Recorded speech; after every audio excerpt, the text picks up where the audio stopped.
Hello, and welcome to the fourth session of our summer webinar series. We are so excited to have you all back here. Today, we will be continuing the conversation on why promoting your brand to Generation Z is so vital to your talent acquisition strategy. My name is Hannah Bullard, and I'm a corporate partnership specialist here at Tallo. Joining me is Robert M. Braswell with American Trucking Association's Technology and Maintenance Council.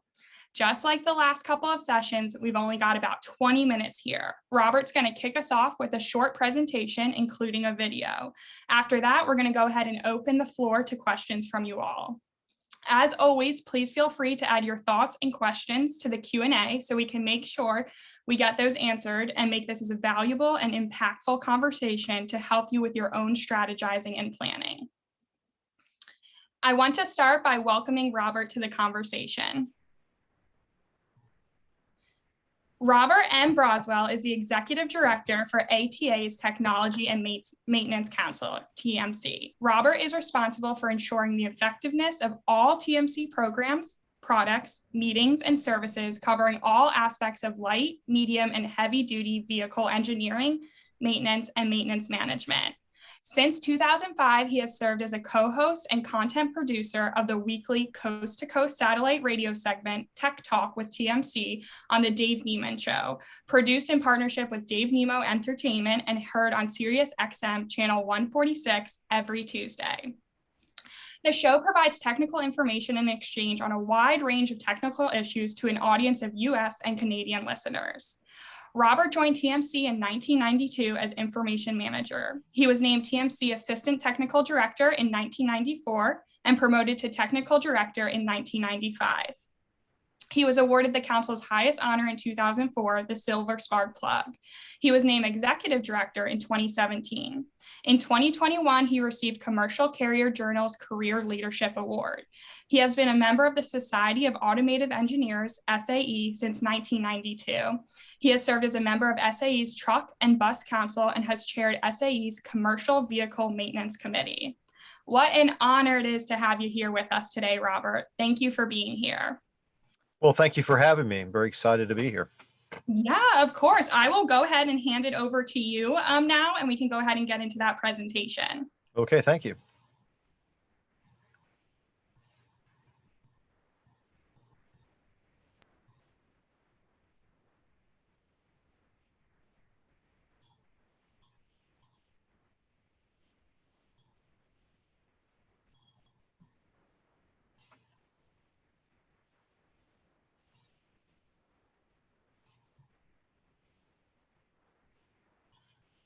Okay, great. Well, that's our logo. That's who we are, the Technology and Maintenance Council. Our mantra is turning experience into practice. As Hannah mentioned, I'm the Executive Director of TMC. Next slide, please. And this is the situation that our industry is facing. And it's probably a very similar situation to just about every other sector in the North American economy. There is a tsunami coming when it comes to retirements and anticipated mismatch between available labor and needed labor. As you can see from this chart, the projections are there's going to be quite a gap as we hit to the years 2026 and 2030. We're really trying to figure a way to make that that line curve a little closer together. And that's kind of the genesis for my talk today is how we're addressing that need. Next slide, please. A partner of ours, the TechForce Foundation, is projecting that we're going to be short about 6,000 to 7,600 technicians. These are commercial vehicle technicians for the next 3 years in our industry. And our industry, for TMC's purposes, is the trucking industry, mainly over-the-road trucking, but also we deal with vocations such as pickup and delivery, regional haul, some specialty niches, etc. And you know, everybody talks about in our industry the driver shortage, but the shortage of qualified technicians is every bit as important to ensuring that the deliveries are made in a timely fashion throughout the NAFTA or North American area. That's Canada, Mexico, and of course the United States. Next slide, please. So we started trying to address this issue as far back as 2005, and we started something called our Professional Technician Development Committee.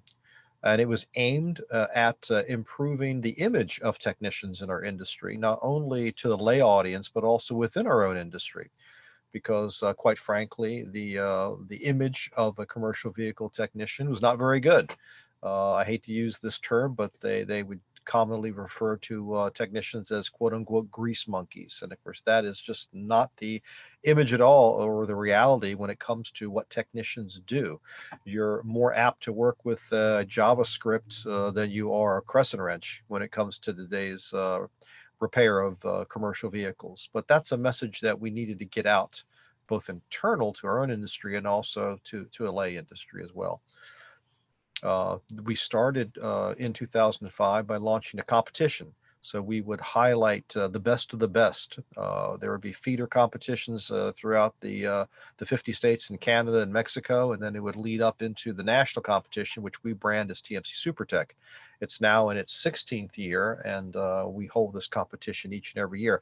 The bottom line is that it's there to showcase the professionalism of the technician, and make it so that people understand this is a legitimate career path for folks to earn a good living and do something meaning and worthwhile. Next slide, please. So we initially had started with professional technicians, but we migrated to include student technicians. These are post-secondary high schoolers. You know, these are people that's graduated high school and entered into a VOTEC program. And we now have a Future Tech competition and a TMC SuperTech competition. But, you know, by that point, the decisions are made in a person's career. I mean, you know, at least for that first phase of their lives, we found that, you know, the game is lost at the middle school level. And so we needed to find a way to reach, you know, middle school, junior high school students to let them know about the opportunities in our industry, because they're great opportunities. And of course, you know, we're also at the same time trying to convince their guardians, their parents, their guidance counselors, their teachers.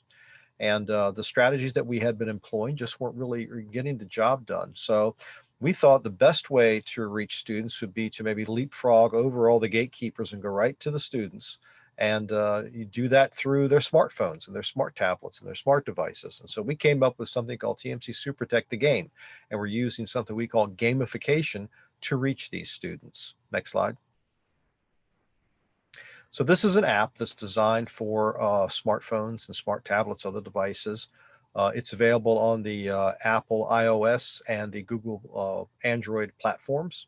So you can get it on Google Play for your Android phone, or you can get it on the Apple App Store for your iPhone. It gets kids interested in becoming a vehicle technician through gameplay. And the game has 15 different levels where you work up from being a student trainee all the way up to the owner of your own shop. And in the game, you have to monitor a fleet, you have to fix the vehicles when they're broken, and you earn money by advancing your skills within the game and by fixing more and more trucks. And it features links to learn about how to become a tech all the way through the process. So that's kind of the ask what we're doing in the game is we're asking you, if you want to find more about how to become a technician, here's how you do it. Next slide, please. So this is kind of a screenshot of what you see when you open up the game. You can see the Become a Tech button over in the upper left-hand corner. That goes out to our part of the Tech Force Foundation, where there's all sorts of social media and videos that are designed for a young audience to encourage them to consider a career as a vehicle technician. It's designed specifically for what we call tactile learners, or people who like to work with their hands. There's also a button there, of course, to learn all about TMC ourselves, and of course, to play the game. Next slide. This is kind of a screenshot of what the game looks like. You go in there and you have a unit you have to repair. There you can see there's branding and sponsorship opportunities within the game. And then there's a little dialogue on the side there, a box that tells you what your stage of skill level is, what value your work is. So in other words, if you did this repair, you would get $100 of payment. And then within the game that you can spend to do things like improve the look of your rig and get other skills and so forth. So it's kind of a built-in incentive to want to play the game and do better in the game. Next slide.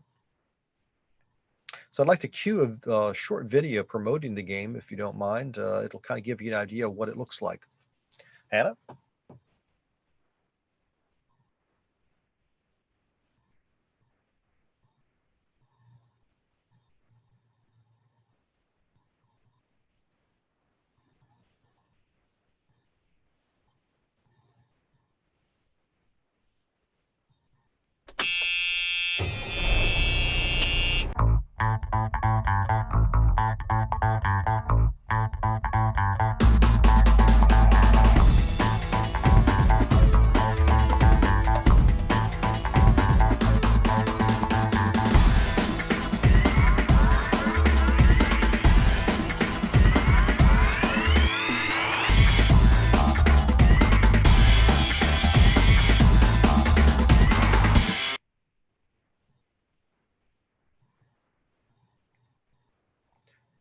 That's our IG friendly or Instagram friendly video that we put out there for students. We also have a version for guidance counselors and teachers that we have circulated to get folks interested in the game, learn about the opportunity to download the game and what it's all about. The game actually is set in the city of Little Rock, Arkansas, because one of our leading sponsors is the Arkansas State University and the Department of Office of Skills Development, Department of Commerce for the state of Arkansas. They're our primary sponsors, in addition to TA Petro. So we house it in Little Rock. You actually go around in the city. The map actually shows the trucks progressing around the city, and it has these little boxes that pop up when there's an issue that comes up with a truck. Let's say the engine's malfunctioning or the brakes are in need of repair, and you got to bring it back to the bar and you got to work on it. So that's kind of the genesis of the gameplay, and then of course it progresses through the different levels as I had mentioned. Next slide. We couldn't have done it without our game sponsor, so we had to build a coalition of like-minded folks who want to see this problem solved because of their own reasons. I mean, everybody shares in the need for skilled labor, and these are the key players that helped us launch the game. Next slide. And we make it easy. We have QR codes that we share. If you're interested, you can take your smartphone, point it to that QR code, and you'll be able to download the game as well. iOS on the left, Android on the right. Next slide. So that kind of gives me a walkthrough of what we're doing in the area of gamification to kind of reach a new audience. We find that this sort of technique has been employed effectively by other folks before us. We're certainly not game breakers in the idea of using technology to get youth interested in a particular industry. I personally got interested in this when I attended one of the very large conferences dedicated toward student recruitment. It's a science and engineering festival that's done in the East Coast out here in the Washington, D.C. area every third year, of course, COVID notwithstanding. And we were seeing, competing industries like the welders, for example, doing this fantastic job of doing virtual reality, augmented reality, partnering up with Marvel Comics. For example, they had an Iron Man digital and print comic that they tied into their virtual experience on why, it's really cool to be a welder. They even were insurance actuaries using technology to say, hey, middle school students, you too can be an insurance actuary. Well, if you can make being an insurance actuary interesting and exciting, there's something wrong with us because we think we have a much better message to share. So that's kind of why we got into this. We took the next level above the, having these big simulators. We wanted to have something in the students' hands that they could take with them. So you didn't get tied to a particular trade show experience. You could have it anywhere you want. So that's kind of the reason that we embraced this technology, VR, AR, because we wanted to reach the students where the students live. Yeah, absolutely. Thank you so much, Robert. That was such good information, and that video was so cool and neat to watch. And we're definitely getting a bunch of questions coming in. I just want to start out that graph that you shared right in the beginning is so impactful, so simple, yet very powerful. And as you mentioned, there are a lot of other industries that are facing this same issue. And today we have a lot of different industries other than just yours that is joining. What would you say, a first step of advice if they have a similar graph to change that trajectory? Well, first of all, make sure that your industry is doing everything they can to partner with the educational resources that are out there. If the schools that are teaching the curriculum for your next generation of workers are not meeting your expectation, and you're not involved in their board of advisors or board of governors, you're part of the problem, because these groups are always looking for folks to help them. And you have a direct chance to influence that curriculum, that agenda.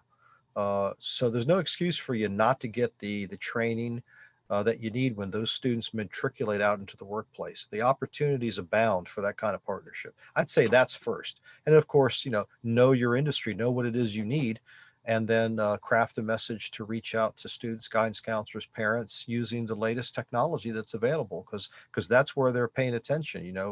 Printed flyers and the traditional career day techniques just don't work anymore. You got to go where the action is, so to speak. Yeah, absolutely. I think that's really good advice. Katie Butler asked, were there, any additional approaches TMC took aside from the game to reach middle and high school students? Gosh, we've been doing that off and on for about 25, 30 years. And back in the 90s, we started out with a VHS video. We would send it around to schools, and we would hope the guidance counselors, teachers would play it. And we had these like inserts and flyers and things we would pass around. And of course, it was very time consuming, and it was all there was back then. But you know, it was a very clunky method, even back in the 90s. And so as we progressed into the 2000s, once smartphones came on the scene, it really was quite behind the times, and we had to do something different. You know, and Yeah. then direct mail is another thing too, in terms of like e-blasts and things like that. But you know, e-blast emails, they're just ignored, quite frankly, because you know, between spam filters and you know what they call, you have to whitelist, you know, things so your stuff doesn't get hung up in all these different filters. You really had to find some other way of doing this. Yeah, absolutely. That can be a challenge. Another question coming in from an attendee is, how do you promote this gaming app? Do you use multiple channels to promote it? How do you get it out there in front of the talent?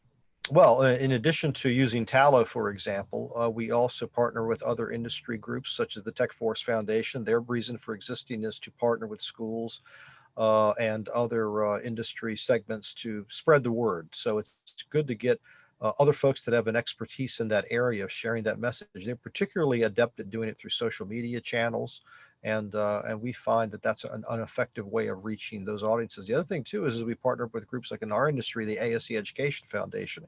They represent about 250 schools, and we try to get our curriculum embedded into their schools so that the students are experiencing what we have to say when they're getting the training before they even know what it is they want to do when they go into the workplace. So that's another way of doing it. Yeah, And of course, absolutely. it also through our own members too, because we want to make sure that our own members are helping us spread the word. Yeah, and we love being partners, and getting that opportunity. And the app is just so neat out to our population as well. A couple people have asked a similar question, and just in general, what has the students' response been? What I understand is that we're getting interest in some of our scholarship opportunities, and one of the sad things is we have scholarship opportunities of $20,000-$30,000 each year that go unused because people aren't interested in pursuing them or they don't know about them. So we're starting to see an uptick in that. And then we're also seeing more interest in some of our partner schools that are getting interest from folks. So, you know, we're just starting to measure that. We've had hundreds and hundreds of people download the game, for example, and play it. So we can keep track of that. It's not like we are the ones doing the education ourselves. So we do have to rely on our partners to let us know. But we've just started launching the game. We officially launched it back in March, and we're going to reassess about a year from now Yeah, on so where we're do the going with kid it. Yeah, so do the kids who do the game, do you then reach out for different opportunities? Yeah, sure. When they go through the game and they click the "Want to learn more about it" button, they go to the Tech Force Foundation and to us, and then we can steer them into a program perhaps that they can consider. We don't endorse any particular program. We're neutral or agnostic in that sense, but we try to get them the most information they can to make the best decision for themselves. Yeah, absolutely. We are just at time. I want to ask at least one more question. They just keep coming in. How long did development of the app take? It seemed like forever. It was about 2.5 years from start to finish in terms of getting the game just where we wanted it, trying to get the funding for it, and tweaking it, and then launching. You know, the full marketing launch. So it was longer than I had hoped for, and then of course COVID happened, and that didn't help things. It slowed things up a little bit as well. Yeah, absolutely. Okay, one more question because they do keep coming in, if you don't mind, Robert. Does Okay, sure. ATA partner with any other states, other than Arkansas? Oh, absolutely. We're ATA is a federation, including all 50 state trucking associations. So we do have partners in every state. But we took the lead with Arkansas because they were first and foremost interested in tactile learners, and they had programs in place to encourage job creation and job training in this area. So that's why we started with Arkansas. But South Carolina, for example, also has a program called Be Pro, Be Proud that started in Arkansas, and it's being replicated in other states that also works with us to share this message plus a whole lot more. Absolutely. Well, thank you so much for your time. We do appreciate it. We're a little bit over that 2:20 mark, so thank you everyone for sticking around. Thank you, Robert, for sharing all that wonderful insight and information today. And thank you everyone who has attended. We'll have contact information on the screen if you have any questions, and also make sure to check your email for a winner of that Amazon gift card. Our summer webinar series is coming to an end with our last session on August 26th at 2 p.m. Eastern Standard Time. Jenna Succo with Corteva will talk about shifting their entire recruiting strategy online and their plan moving forward post-pandemic. Thank you again, everyone, for joining us. And as always, have a safe and wonderful rest of your summer.